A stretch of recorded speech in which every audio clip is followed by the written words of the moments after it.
makikita niyo wala akong kasama dito. Pero meron. Ito, ipapakita ko sa inyo.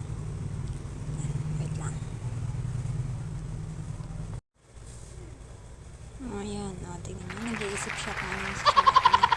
Pero, may sinusulat na yan. Hindi kasi makita dito sa front.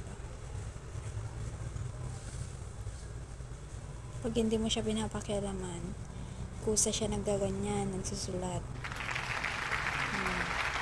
Pag hindi mo siya pinapansin, kusa yan nagsusulat.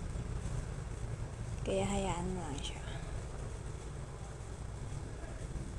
Yan. Ayan. O, diba? Busy-busy siya. So, ako naman, matutulog ako. Kasi mamayang gabi, may duty ako. So, i-end ko muna tong videos na to. Then, bye-bye!